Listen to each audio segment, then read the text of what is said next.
Yang pertama, marilah kita baca dan puji dengan Allah Subhanahu wa Ta'ala atas rahmat dan hidayahnya kepada kita semua, sehingga pada pagi ini kita dapat berkumpul di ruangan ini dalam keadaan sehat dan walafiat.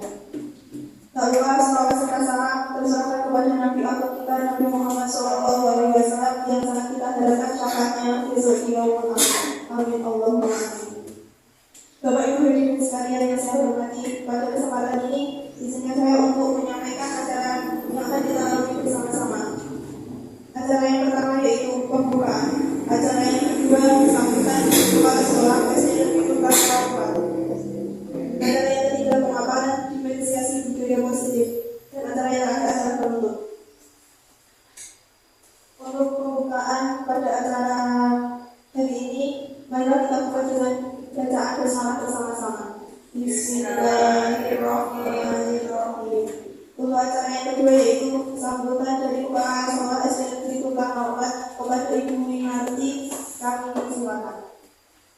Bapak Ibu dan tenaga pendidikan di Tumpang 4 yang kami hormati secara membanggakan, puji dan syukur senantiasa mari kita panjatkan kehadirat Allah Subhanahu wa Ta'ala, bahwasanya pada siang hari ini kita dipertemukan di ruangan ini untuk mengikuti kegiatan diseminasi budaya positif yang akan disampaikan oleh Ibu Fatonah Sismiasi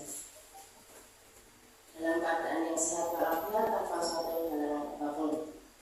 Untuk kedua kalinya, tak lupa salawat dan salam kita sampaikan kepada Nabi Muhammad SAW selaku suri teladan kita yang telah membawa umatnya dari zaman kegelapan menuju zaman yang terang benderang, dari zaman kebodohan menuju zaman yang penuh dengan ilmu pengetahuan. Terima kasih kami sampaikan kepada Bapak Ibu semuanya yang berkenan hadir di ruangan ini untuk mengikuti kegiatan yang diselenggarakan oleh teman kita Ibu Fatonah Sismiasi, yang mana beliau merupakan peserta pendidikan calon guru penggerak angkatan yang ke-10, kurang lebih selama 6 bulan nanti beliau menempuh pendidikan ini, dan sekarang ini telah berjalan hampir 2 bulan sampai pada modul yang sekian, yaitu yang modul 1.4, di mana beliau menyampaikan budaya positif. Semoga nanti apa yang disampaikan oleh Ibu Fatonah dapat menginspirasi kita semua, membawa perubahan bagi kita semua. Kita ambil manfaat positif apa yang disampaikan untuk bisa kita terapkan, baik pada diri kita sendiri maupun kita terapkan kepada siswa-siswi kita. Saya ucapkan selamat kepada Ibu Fatonah Sismiasi yang telah melalui berbagai kegiatan, baik itu yang dilakukan secara daring maupun secara luring, yang mana semuanya membutuhkan kerja keras dan juga semangat. Mengingat bahwa kegiatan pendidikan guru penggerak ini waktunya sangat lama, jadi yang saya sampaikan kepada Ibu Fatonah Sismiasi agar selalu menjaga semangat. Ketika kita sudah mencapai titik jenuh dalam mengikuti kegiatan ini, maka kita harus ingat kembali tujuan awal kita mengikuti kegiatan pendidikan guru penggerak ini. Selain itu menambah kompetensi bagi diri kita pribadi, juga nantinya pasti akan banyak sekali manfaat yang bisa kita ambil, yang bisa kita berikan, yang bisa kita tularkan kepada teman-teman semua yang ada di sekolah. Kemudian bisa kita berikan kepada sekolah kita sebagai sumbangsih kita selaku pendidik di SD Negeri Tumpang ini, karena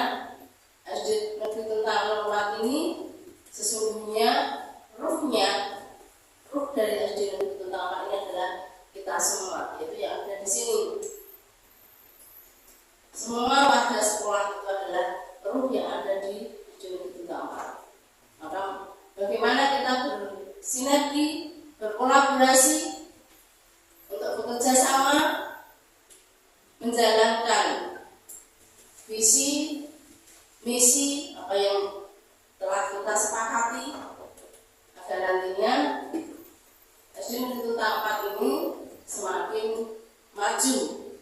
Visi kita akan tercapai dan tujuan dari pendidikan sesungguhnya itu juga akan tercapai. Dan tak lupa kegiatan ini tentunya juga diharapkan membawa dampak positif bagi peserta didik kita. Sekali lagi saya ucapkan semangat bagi patronat siswa dalam mengikuti kegiatan ini. Semoga kedepannya beliau bisa terus menggali apa yang menjadi pelajaran yang nantinya dipelajari Pak selama mengikuti pendidikan kebudayaan ini. Mungkin dari saya cukup sekian, kurang lebihnya kami mohon maaf yang sebelum-sebelumnya.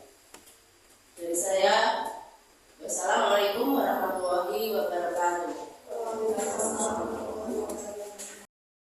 Assalamualaikum warahmatullahi wabarakatuh. Pertama-tama saya mengucapkan terima kasih kepada Ibu Minati atas dukungannya acara ini dapat terwujud dan terlaksana untuk 1 jam ke depannya, serta rekan-rekan guru dan tenaga pendidikan yang telah meluangkan waktu untuk dapat menghadiri undangan diseminasi hari ini.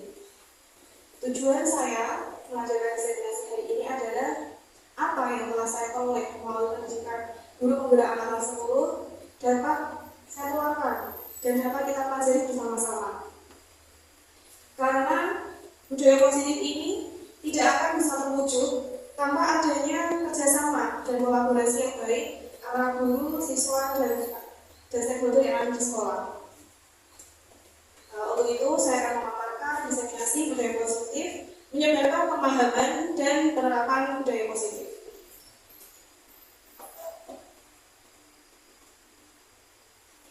Tujuan pendidikan, sebelum kita masuk ke budaya positif, kita mengenal dulu tujuan pendidikan.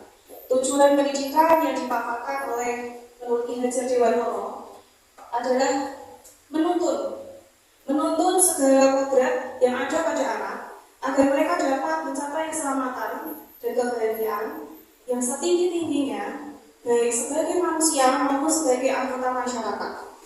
Dan tugas kita itu hanya menuntun tumbuh atau hidupnya kodrat pada diri mereka agar memperbaiki lakunya, bukan menuntut, tapi menuntun. Sedangkan budaya positif itu apa? Budaya positif itu adalah nilai-nilai, keyakinan-keyakinan, dan kebiasaan-kebiasaan di sekolah yang berpihak pada murid agar dapat berkembang menjadi pribadi yang kritis, berhormat, dan bertanggung jawab. Itu adalah makna dari budaya positif. Saya memiliki satu pertanyaan. Apakah ada kegiatan di sekolah kita yang sudah mencerminkan budaya positif? Ada sekali kegiatan asal musnah setiap hari. Ya, terus saya Andre sebelum masuk ke dalam kelas. iya, bagus budaya positif. Ya, Pak Sus membawa sampah pada tempatnya. Ada lagi? Pak Edwin? Oh iya, salah satu juga budaya positif yang ada di sekolah kita. Sebenarnya banyak sekali budaya positif yang sudah diterapkan di kelas pun juga sangat banyak sekali budaya positif yang ada. Seperti piket kelas, kemudian diskusi, kemudian saling peduli, dan juga menggunakan budaya positif yang ada di kelas juga. Konsep inti budaya positif antara lain perubahan paradigma belajar, disiplin positif, kebutuhan dasar manusia, motivasi perilaku manusia, Posisi kontrol restitusi, keyakinan kelas, dan segitiga restitusi. Berikut ini adalah perubahan paradigma belajar. Masih terdapat kesalahpahaman tentang teori guru. Menurut William Glasser, ilusi bahwa orang dewasa itu berhak memaksa. Apakah masih seperti itu, Pak Nur? Masih ada ya, memaksa anak kecil untuk melakukan keinginannya, dan terutama orang tua. Kemudian ilusi bahwa kritik dan membuat rasa bersalah dapat menguatkan karakter. Apakah seperti itu, Pak Andi? Iya, karena kadang kritikan itu bersifat ada yang membangun atau malah kadang tidak membangun. Ada yang saya pernah mendengar dalam salah satu kutipan, ketika kita mengkritik orang lain, lebih baik kita berbicara langsung dengan dia, sampaikan dari hati ke hati. Tapi ketika kritikan itu tersebut disampaikan di tempat umum, karena itu akan menjatuhkannya dan membuat dia merasa trauma untuk kedepannya. Selanjutnya, ilusi bahwa semua penguatan positif dan negatif itu bermanfaat. Ternyata tidak. Ada yang merasa itu, oh kalau kamu seperti ini, yang baik-baik, akhirnya si anak malah membuat patokannya terlalu tinggi sehingga dia tidak bisa berkembang menjadi dirinya sendiri. Yang terakhir adalah ilusi bahwa guru mengontrol murid. Apakah masih di kelas berlaku seperti itu? Tidak. Iya. Ilusi bahwa guru itu masih mengontrol murid. Contohnya apa ada? Misalnya? Contohnya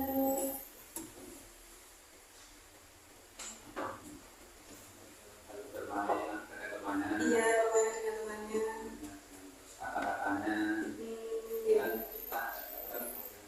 Iya. Iya, terima kasih banyak Pak. Selanjutnya, perubahan paradigma pembelajaran.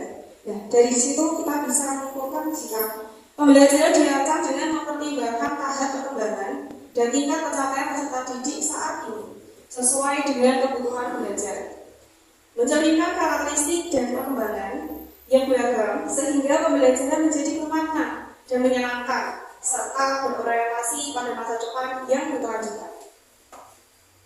Perubahan dari paradigma stimulus respon pada pendekatan teori kelompok. Saya mengambil 2 kutipan saja dari yang banyak kali dijabarkan. Kita mencoba mengubah orang agar berpandangan sama dengan kita. Apakah itu hal yang baik? Kita mencoba mengubah orang agar berpandangan sama dengan kita? Tidak. Harusnya adalah kita berusaha memahami perasaan orang lain tentang dunia.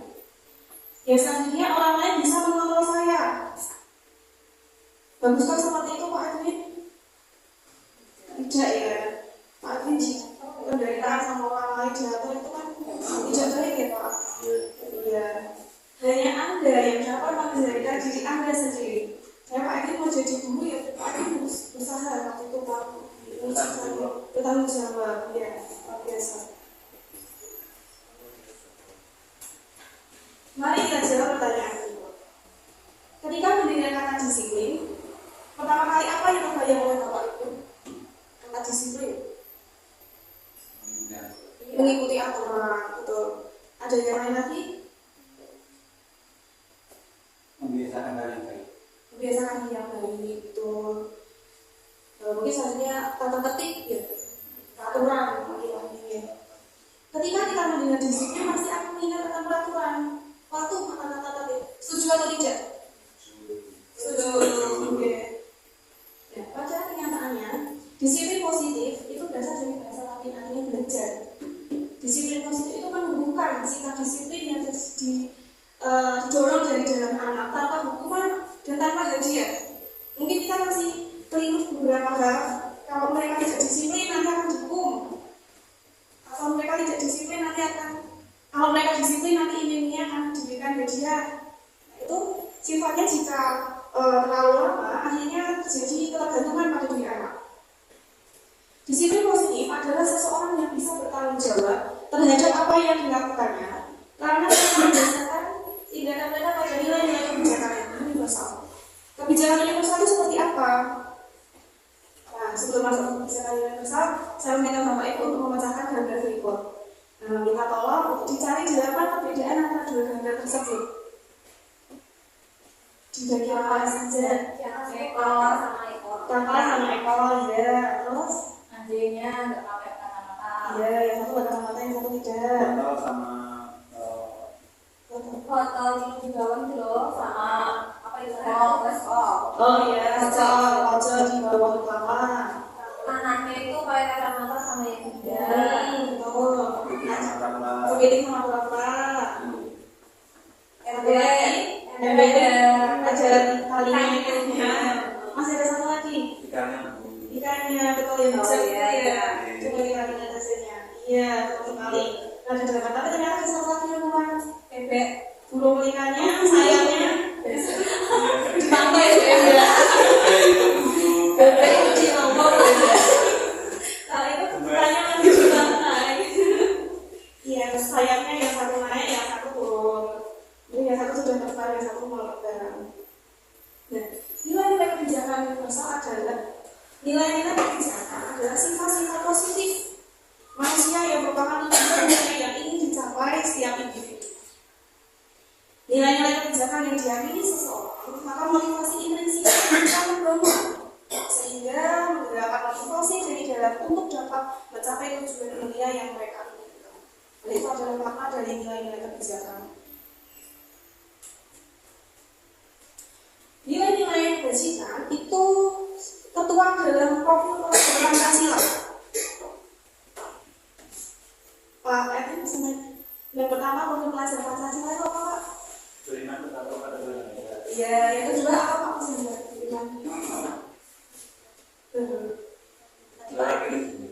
Tadi Pak ini bertakwa, Tuhan bertakwa dan tidak biasa. Kebinekaan global. Iya, kebinekaan global. Dan terus apa? Kreatif. Kreatif, ya Pak Nur.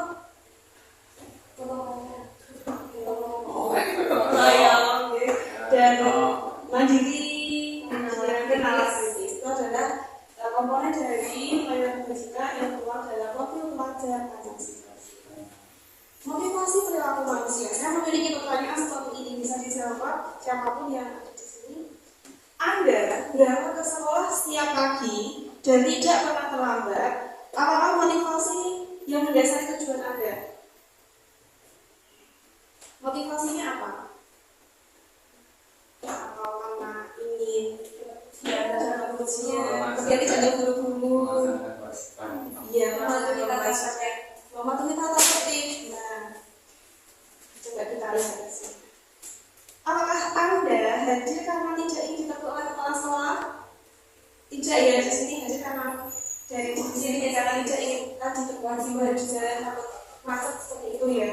Menghindari ketidaknyamanan dan hukuman jika melihat tadi adalah tidak ingin ditegur oleh kepala sekolah. Kalau Anda ingin dilihat dipuji oleh lingkungan, mendapatkan penghargaan sebagai guru yang rajin. Oh itu Pak Erwin kalau berangkat jam 6 pagi ya sampai sekolah lagi dipuji, besoknya berangkatnya subuh. Itu adalah mendapatkan imbalan atau penghargaan dari orang lain. Yang lain adalah Anda ingin menjadi pembelajar sepanjang hayat, menjadi orang yang berusaha dan bertanggung jawab, serta menghargai diri sebagai teladan bagi murid-murid, dan percaya tindakan itu sebagai pemimpin pembelajaran akan jadi panutan oleh lingkungan. Artinya, kita sudah menghargai nilai-nilai kebajikan pada diri sendiri, sudah mempunyai motivasi intrinsik yang tertanam di dalam diri.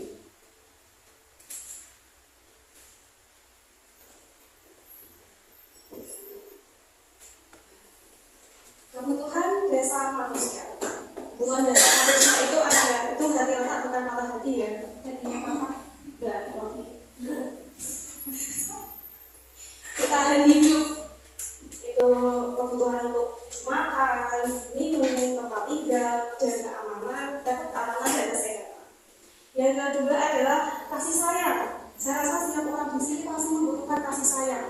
Entah itu dari orang tua atau dari lingkungan sekitar atau entah itu dari orang yang paling terdekat di rumah kita, keluarga, itu selalu. Kebebasan, kita membutuhkan juga kebebasan untuk menjadi pribadi yang mandiri dan bisa mencoba hal baru dan mampu mengendalikan diri sendiri. Itu adalah kebebasan. Walaupun kebebasan tidak selamanya 100% tepat ya, karena kebebasan itu ada batasnya. Seperti sebenarnya dengan hak, batasnya adalah kebebasan dari orang lain. Selanjutnya adalah kesenangan. Itu bermain, humor, dan antusiasme dari seseorang. Kadang kita juga butuh seperti video-video lucu, tidak hanya video tentang pendidikan atau tentang hal yang bersifat politik, tapi kita juga kadang membutuhkan humor di dalamnya. Yang terakhir adalah kemanusiaan, harga diri, keinginan memimpin, diakui dan didengar. Keinginan tersebut itu muncul tidak tanpa kita sadari ada di dalam diri kita. Saya memiliki sebuah kasus tentang kebutuhan dasar manusia. Saya bacakan di sini. Sebelumnya saya minta maaf, itu ada nama Mas Dun. Ibu Ambar, wali kelas 2A di SD Pelitaranti, sedang bingung menghadapi ulah salah satu murid di kelasnya. Namanya Doni. Beberapa anak di kelas 2A telah datang padanya dan mengeluhkan Doni yang seringkali meminta bekal makan siang mereka dengan paksa. Jika Anda menghadapi situasi seperti Bu Ambar, apa yang akan Anda lakukan? Menurut Anda, kira-kira apa alasan Doni melakukan hal tersebut? Saya meminta Bapak Ibu menuliskan dalam satu kertas hanya untuk menuliskan alasannya Doni itu apa sampai dia merebut makanan dari teman-temannya.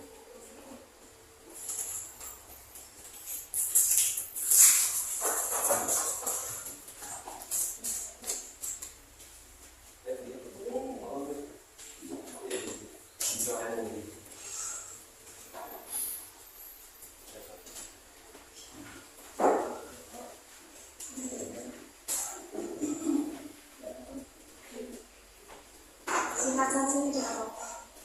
Alasan Doni kok meminta makanan ke teman-temannya.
Terima kasih Bapak Ibu atas jawaban yang luar biasa.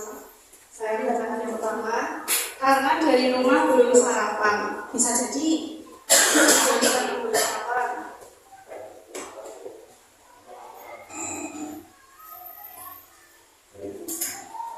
Karena kurang kasih sayang. Ya, bisa jadi di rumah karena tidak diperhatikan sama ibunya.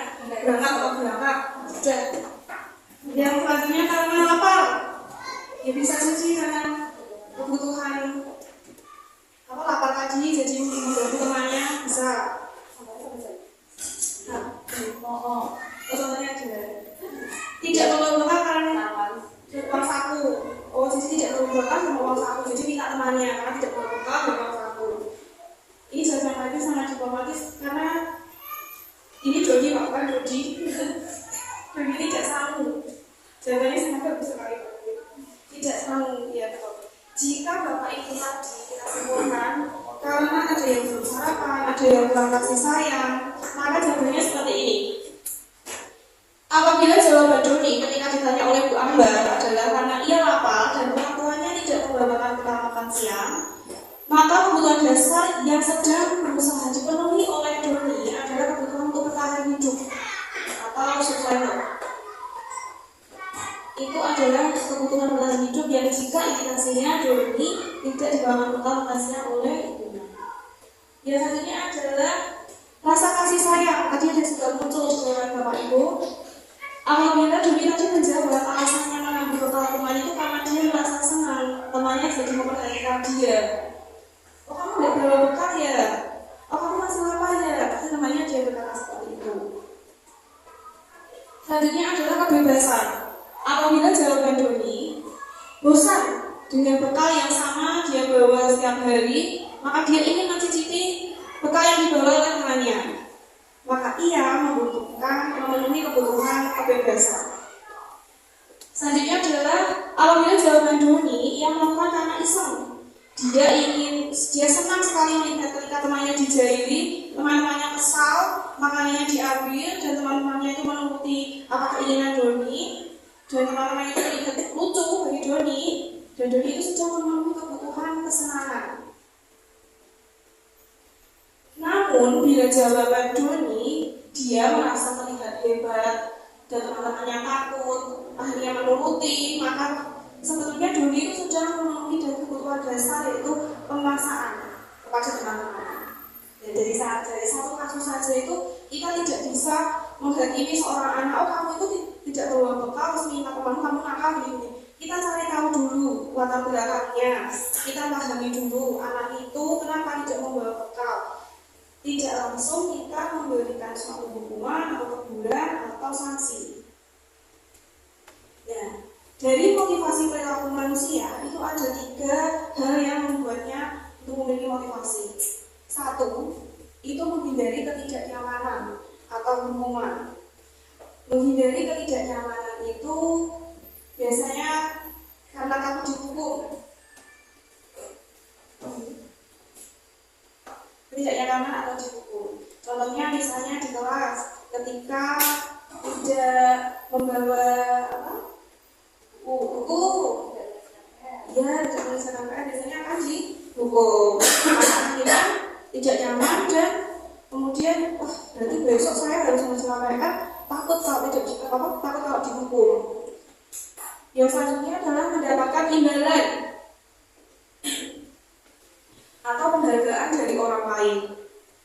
Contohnya misalnya kalau kamu mendapatkan nilai 100 atau kalau kamu bisa membantu ibu atau kalau kamu bisa menyelesaikan ini, kamu akan mendapatkan hadiah.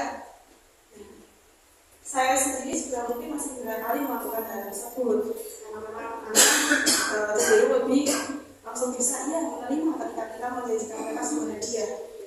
Tapi ternyata dampak panjangnya itu adalah ketika anak tersebut melakukan sesuatu, mereka akan berasumsi bahwa oh nanti pasti akan diberi hadiah sama aku. Pak Bu Enda, Bu Pak siapa? Kemudian mereka akan berharap terus menerus untuk oh nanti setiap Natal ini pasti dapat hadiah ini, terus nanti akan seperti itu. Dan akhirnya motivasi intensif tersebut tidak muncul dalam diri anak. Kemudian menjadi orang yang mereka inginkan dan menghargai diri sendiri dan nilai-nilai yang dipercaya. Ini adalah tingkat tinggi dari motivasi perilaku manusia. Karena mereka sudah menumbuhkan kesadaran dalam diri sendiri untuk menjadi orang yang mereka inginkan dan menghargai diri sendiri dan nilai-nilai yang mereka percaya. Ya, ini ada 3 bagian. Yang pertama adalah hukuman. Tidak terencana dan bersifat tiba-tiba. Murid tidak tahu apa yang terjadi atau tidak dilibatkan dalam membuat hukuman tersebut.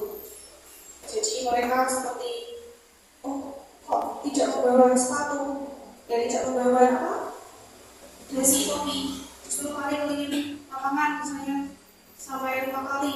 Itu kan sangat tiba-tiba, spontan oleh guru. Dan ternyata itu tidak baik, malah membuat mereka menjadi trauma. Bersifat satu arah, jelas sekali bersifat satu arah. Karena yang menciptakan guru satu titik, tidak melibatkan murid sama sekali. Berupa hukuman psikis, hukuman atau psikis biasanya bersifat memaksa. Kalau tidak kamu lakukan, hukuman akan bertambah, atau kamu tidak akan bisa mengikuti pelajaran, atau kamu akan apa-apa, itu bersifat hukuman. Kemudian konsekuensi, ini bersifat rencana atau disepakati sesuai peraturan. Murid tapi masih tetap dibuat tidak nyaman, karena konsekuensi ini lebih ke masih bersifat satu pihak juga. Karena nanti kalau kamu tidak mematuhi peraturan guru, kamu akan seperti ini loh dampaknya. Jadi masih ada sisi paksaan di dalamnya. Sikap guru selalu memonitor murid di setiap hal, selalu dimonitor, misalnya, ayo tidak memakai kaos kaki, ayo seperti ini. Jadi belum ada kesadaran dalam diri sendiri, masih ada paksaan dari luar. Selanjutnya adalah restitusi, yaitu proses menciptakan diri untuk memperbaiki kesalahan. Nah, dari sini sudah muncul kesadaran dalam diri sendiri untuk menciptakan memperbaiki kesalahan yang telah mereka buat. Oh, kalau misalnya saya tidak membawa buku, apa yang harus saya lakukan? Perbuatan ini salah atau benar? Proses kolaboratif yang mengajarkan murid untuk mencari solusi itu sendiri. Misalnya, seorang anak tidak sengaja memecahkan pot di sekolahan. Pasti kalau kita awalnya dulu langsung menghukum, jadi marahi. Potnya rusak, gimana kamu ini? Nah, sekarang kita rubah sistem tersebut menjadi lebih ke penanyaan dulu. Yang dilakukan itu salah atau benar? Kemudian apa yang harus kamu lakukan untuk memperbaiki pot yang tadi sudah rusak? Nah, seperti itu lebih dirubah mindsetnya dari hukuman konsentrasi kemudian menjadi restitusi. Posisi kontrol restitusi ada 5 jenis. Penghukum di sini lebih menggunakan kalimat yang tegas dan terkesan mendidik dari anak. Membuat merasa bersalah atas kesalahannya, menggunakan kalimat-kalimat yang lebih ke psikologis kepada anak. Kamu tega melakukan itu karena kamu melakukan kesalahan tersebut. Kamu tega melihat teman-temanmu. Kamu tidak kasihan sama ayahmu, sama guru. Nah, itu membuat merasa bersalah. Kemudian teman, memantau, dan manajer. Kita saksikan video ini bersama-sama terlebih dahulu untuk mengetahui kita dapat identifikasi seperti apakah sikap kita.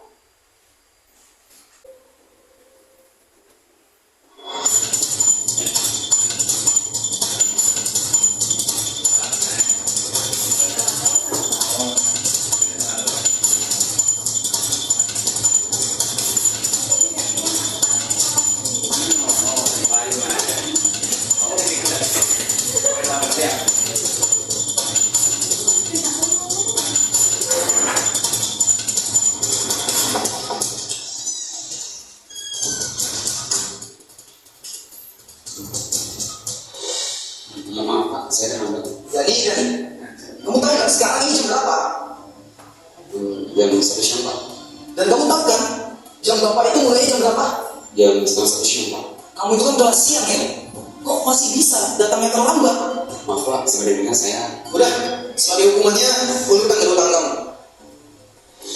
Ingat ya, jangan mencontoh dari. Kalau kalian contoh, ada yang jangan jangan lagi, masih tahu tadi. Oke, anak-anak sekalian, buka halaman 120. Silakan kalian baca dulu untuk bab 2. Bila ada yang ingin ditanyakan, langsung tanya kepada Bapak.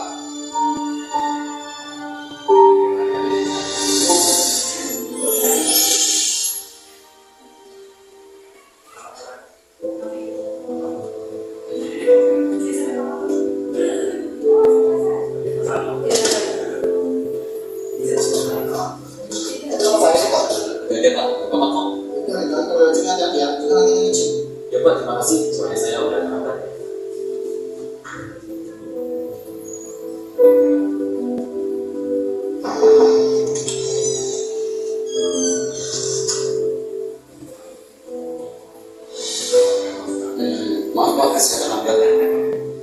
Dan lagi, kenapa ya? Kamu ini kok gak bisa jadi anak disiplin seperti yang lainnya? Jadi, teman-teman kamu nih yang lain bisa datang tepat waktu. Bahkan ya, setengah jam sebelum jam Bapak mulai, mereka sudah datang. Maaf Pak, sebenarnya tadi. Udah gak? Dani, diam.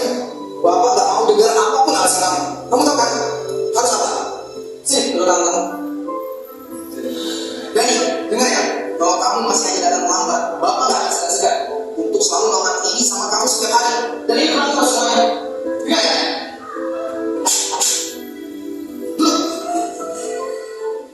Ya sudah, yang lain perhatikan kembali. Kita lanjutkan pelajaran yang sebelumnya.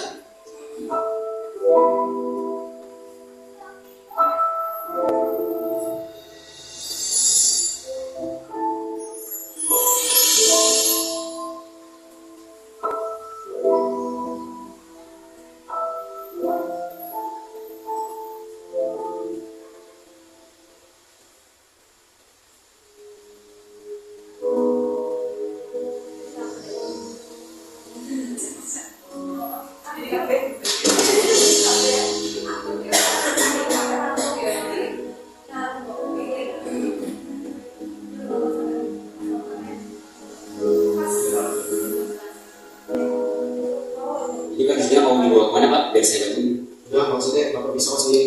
Tapi Pak, Bapak kan habis jatuh. Gak apa-apa, aku masih kuat kok. Tadi sila-sila aja pakai saya. Beneran, nggak apa-apa. Iya, gak apa-apa. Kamu masuk kelas aja sana. Sudah jam segini loh. Yaudah deh Pak, saya permisi dulu.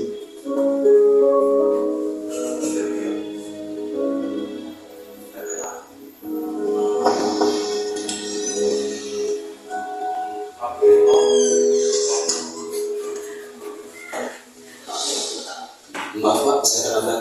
Dani, kamu lagi. Kamu juga kamu kapok ya, Bapak kasih hukuman.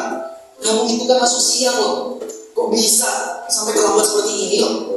Maaf Pak, saya. Udah, capek Bapak Dani. Langsung aja, sini tangan kamu.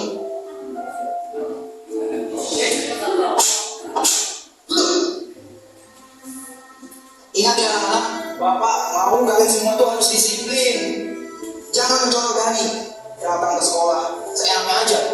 Datang terlambat. Gimana kau sukses nantinya? Gak akan bisa sukses seperti itu ke depannya.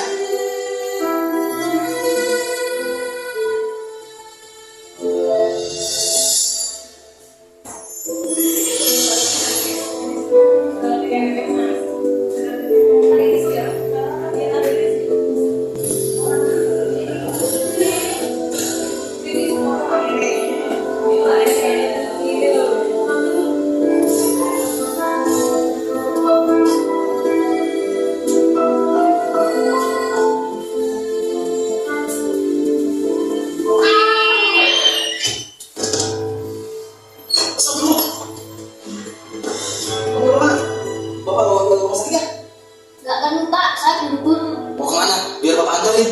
Mau pulang ke rumah Pak. Sudah ditunggu kakak saya. Kalau saya terlambat pulang, kakak saya bisa terlambat sekolah. Hah? Terlambat sekolah? Saya pulang dulu Pak. Assalamualaikum.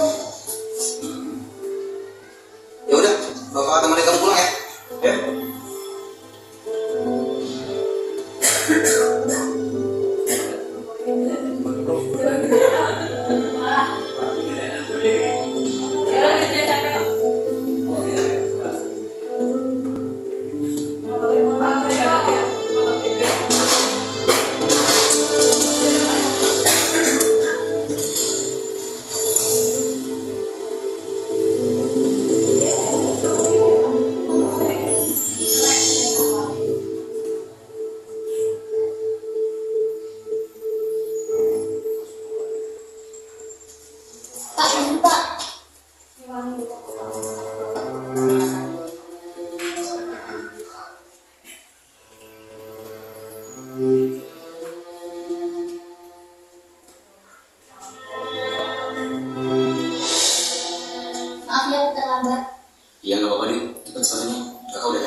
kakak ini nanti akan banting.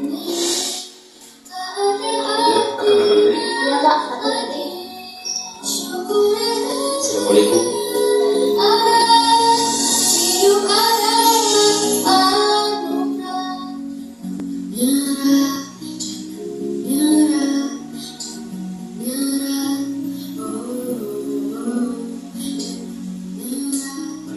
Ya, ya.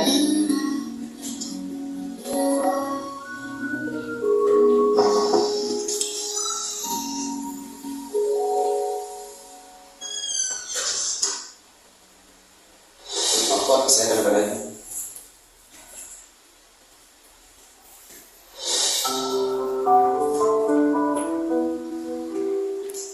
Mas Dani, maafkan Bapak ya, karena Bapak udah berkeras nggak buruk sama kamu dan tidak mau menggunakan sedikit penjelasan dari kamu.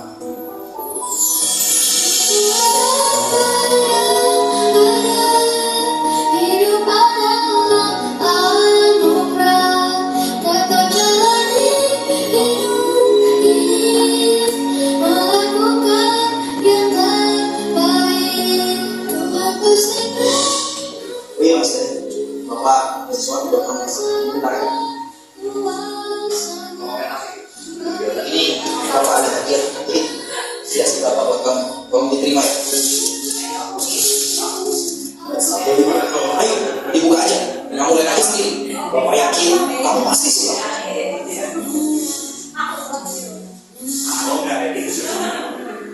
Wah, ini sepatu sekolah. Ini buat saya, Pak. Iya, sepatu itu buat kamu, biar kamu gak datang terlambat lagi ke sekolah. Alhamdulillah. Terima kasih ya, Pak. Saya janji tidak akan pernah bersekolah lagi. Iya, Bapak juga ucapkan terima kasih.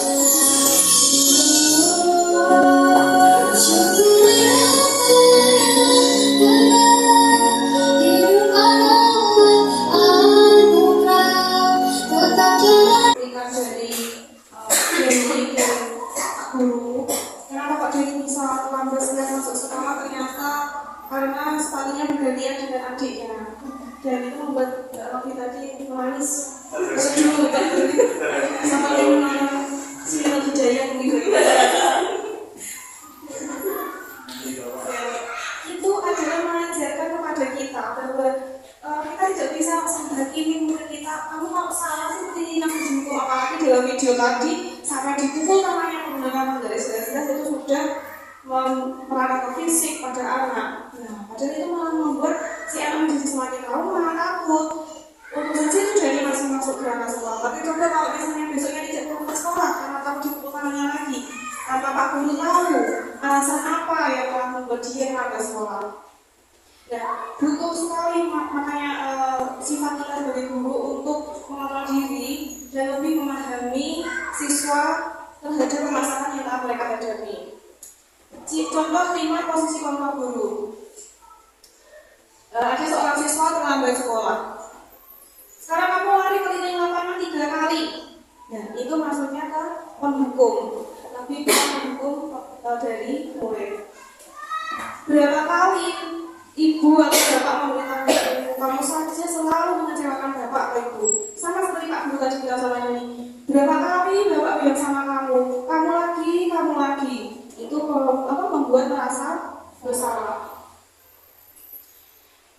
Ayolah, jangan terlambat lagi. Ikuti aturan sekolah. Tolong bantu bapak ibu sekali ini saja. Lain kali jangan diulangi lagi ya. Dan ini sebagai teman. Kalau sebagai teman, dampaknya adalah ketika murid tersebut tidak menghadapi diri kita lagi yang dianggap sebagai teman dan menghadapi guru yang lain, misalnya yang biasa tadi patuhnya sama saya, kemudian yang pukul tiba-tiba berusaha, mungkin murid akan biasa saja, biasanya anggapan tadi yang memberikan kesepakatan kan lupa, jadi tidak mengindahkan guru yang lain. Kamu telah melanggar peraturan sekolah yang ada. Kamu sudah tahu konsekuensinya. Sekarang masuk ke kelas dan jangan diulangi lagi. Konsekuensinya adalah misalnya ada terlambat sekolah, nanti temannya dipotong jamnya untuk istirahat lebih mundur daripada teman-temannya, atau malah pulangnya lebih lama sedikit daripada teman-temannya. Itu konsekuensi. Dan kita memposisikan diri sebagai pemantau. Selanjutnya, Bapak dan Ibu yakin kamu melakukan kesalahan pasti ada alasannya. Apakah kamu tahu kesalahan kamu? Kira-kira apa yang akan kamu lakukan untuk Nah, ini yang perlu kita tekankan untuk menghadapi permasalahan pada anak. Bukan langsung menjadi seorang penghukum, mata, pembuat merasa bersalah, atau teman. Yang lebih tepatnya adalah ini. Karena apa? Kita bisa menggali terlebih dahulu latar belakang seorang anak melakukan kesalahan itu disebabkan oleh apa. Tidak langsung mengambil keputusan dan menghukum dan kemudian malah tadi apa menggunakan kekerasan fisik. Akhirnya apa? Tadi kita mengetahui kesalahan yang sebenarnya. Oh, kita mau menjadi pihak yang paling menyesal di awal. Kenapa ya? Seharusnya saya tidak harus melakukan ini. Seharusnya saya harus seperti ini. Malah akhirnya menjadi trauma bagi diri kita sendiri, penyesalan dan penyesalan juga bagi trauma bagi anak.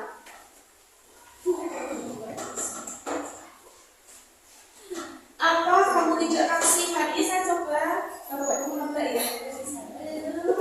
Apa kamu tidak kasihan dengan teman-temanmu yang tidak bisa sedang tepat waktu? Posisinya jadi apa itu beda? Pembuat rasa bersalah. Betul sekali, pembuat menjadi merasa bersalah. Kamu telah melanggar peraturan sekolah, tidak memakai topi saat upacara. Kamu harus menerima konsekuensinya sesuai dengan peraturan yang berlaku. Menurut Rosa, dia sebagai apa itu? Posisi kalau apa yang sudah diterapkan? Kamu telah melanggar peraturan sekolah. Memantau. Iya, tepat sekali. Memantau. Apa caramu untuk mengatasi masalah ini? Sebagai apa? Iya, tepat sekali. Manajer. Mengingatkan diseminasi langsung luar biasa. Nah, ini adalah posisi yang tadi sudah saya jelaskan. Saya tekankan lagi di sini. Posisi penghukum itu biasanya berbicara dengan nada yang sangat tinggi. Murid akan menyimpan dendam. Oh, saya juga masih ada dendam. Dengan siapa? Dengan siapa itu? Dengan satu guru dulu. Tapi bukan lebih ke dendam karena akhirnya sih psikopat bukan ya. Tapi juga lebih kok dulu SD saya selalu dihukum sama Pak Andreas itu karena saya datang terlambat. Pada saya datang terlambat itu karena waktu itu saya bermasalah dari orang tua saya. Akhirnya jadinya saya selalu lambat. Nah, walaupun seperti itu, saya menjadi menemukan solusi dalam diri saya. Akhirnya saya berangkat lebih awal sehingga saya tidak terkena hukuman itu lagi. Tapi dampaknya sampai sekarang menjadi trauma ketika upacara seperti itu. Masih ingat itu berusaha dihukum seperti ini. Nah, itu membekas di dalam diri. Itu aku jangan juga lagi.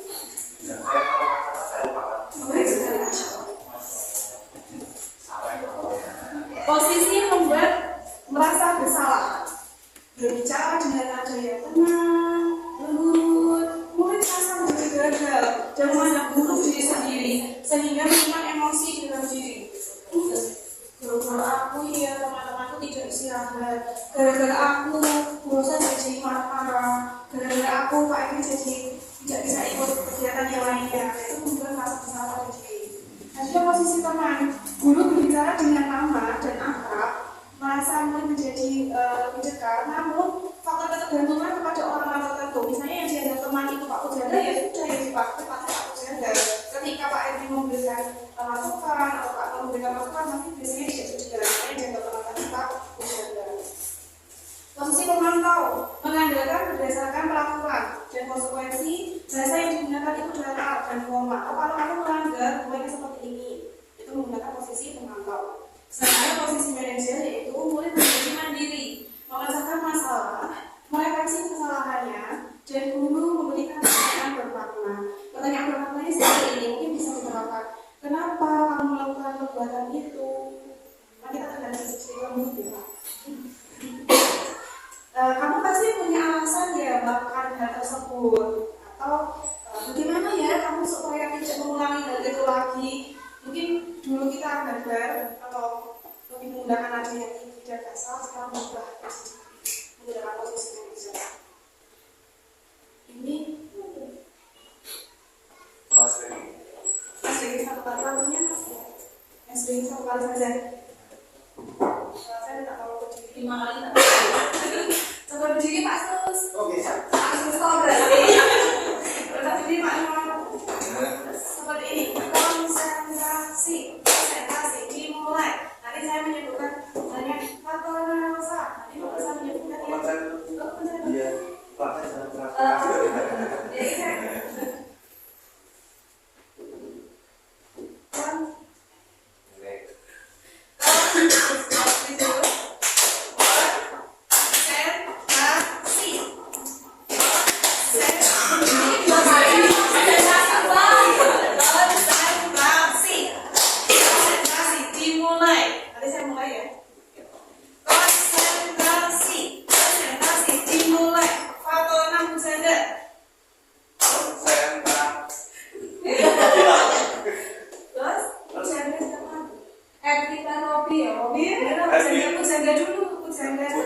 Pak Edi. Konsentrasi diri. Edi, Bu Ega.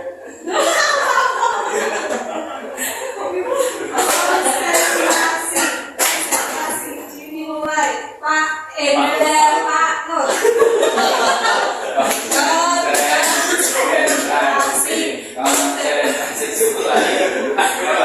Pak Dimas.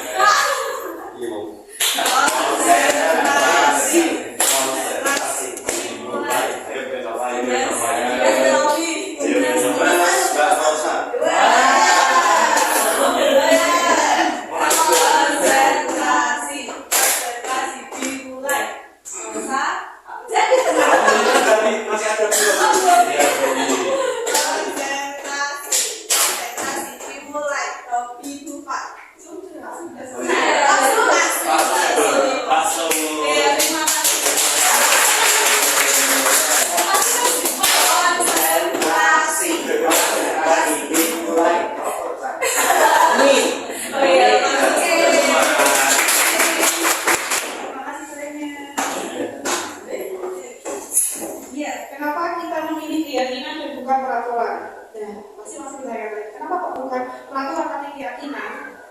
Oke.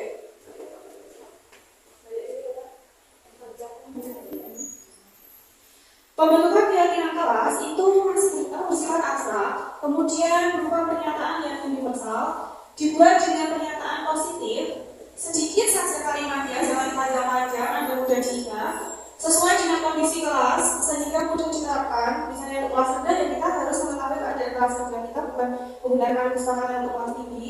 Semua warga kelas dilibatkan membuat keyakinan kelas, karena bersifat dua arah. Itu adalah salah satu contoh keyakinan di kelas 1. Mungkin terlihat tidak terlihat di anak-anak kecil. Contohnya saling menghormati, disiplin waktu, pelaksanaan praktek rumah, menjaga kebersihan kelas, itu keyakinan yang sudah kita sepakati bersama.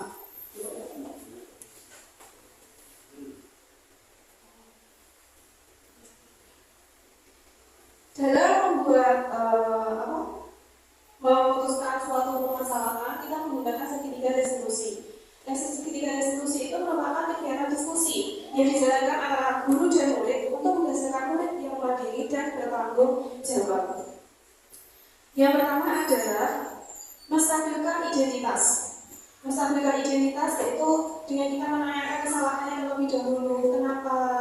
Tadi saya berikan contoh tadi. Kemudian validasi tindakan yang salah, diberitahu. Oh, kalau kamu naik ke meja, naik kursi atau meja itu perbuatan yang salah atau benar? Menurutmu itu buatan yang baik atau buruk? Kemudian menanyakan keyakinan, apakah itu sudah sesuai dengan keyakinan kelas kita atau belum? Jika belum, apa yang harus kamu lakukan supaya tidak mengulangi hal itu lagi?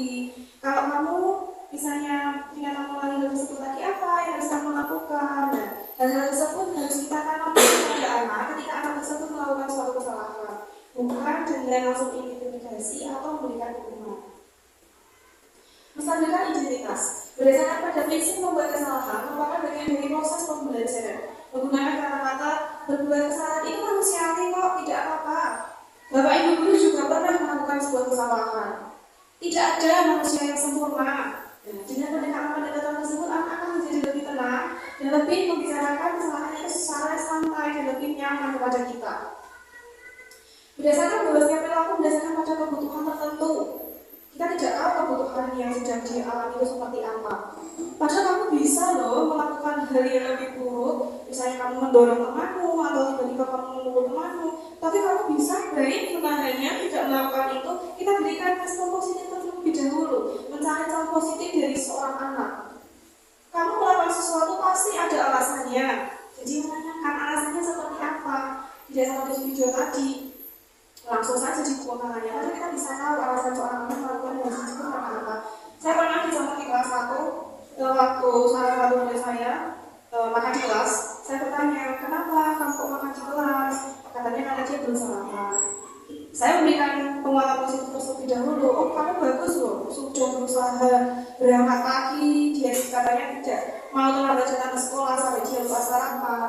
Saya memberikan penguatan positif, namun datanya adalah kamu jadi makan di kelas. Kalau jadi makan di kelas, akhirnya tidak konsentrasi dan mendengarkan penjelasan guru dengan baik. Maka dari itu solusinya seperti apa? tidak langsung dengan dipotong dengan buku ini. Berdasarkan kalian bahwa termotivasi intrinsik pada dasarnya ada pada diri kita. Apa keyakinan kelas kita? Dinilai apa saja yang harus kita sepakati bersama? Kelas ideal apa yang kamu harapkan? Dari hal-hal tersebut bisa kita tanyakan kepada siswa. Keyakinan yang bermakna dari kegiatan bermakna kita bersama ini, mari kita terapkan. Kita buat keyakinan kelas yang berpihak pada murid. Kita buat keyakinan kelas yang dapat menumbuhkan motivasi intrinsik pada anak. Yang kita terapkan di kelas kita masing-masing. Siapkah Bapak Ibu membuat keyakinan kelas kita masing-masing? Ya. Senang sekali mendengar antusiasme dari Bapak Ibu bahwa memang kita harus merubah sesuatu kita. Tidak harus skala yang sangat besar terlebih dahulu. Kita mulai dari hal kecil, dari diri kita sendiri, dari kelas kita sendiri yang membawakan dampak positif bagi lingkungan sekitar. Dari diseminasi saya hari ini, saya mengambil sebuah kesimpulan sendiri. Mungkin bisa ditambahkan atau dilengkapi oleh Bapak Ibu jika mungkin ada masih kurang di dalamnya. Guru hendaknya memiliki standar kepribadian, profesional, dan sosial. Sehingga guru mampu memposisikan diri sebagai posisi kontrol dia sebagai manajer dan melakukan segitiga resolusi dalam menyelesaikan masalah. Karena tugas kita itu menuntun, bukan menuntut. Anak tidak bisa kita tuntut menjadi kamu harus bisa, mereka harus tidak bisa. Karena setiap anak itu berbeda-beda. Kita sebagai wajib berpihak kepada murid, bukan berlandas pada hukuman atau laporan. Sekian diseminasi dari saya. Apabila ada kesalahan dan kekurangan, saya mohon maaf yang sebelumnya. Wassalamualaikum warahmatullahi wabarakatuh. Kita kasih luas dulu dari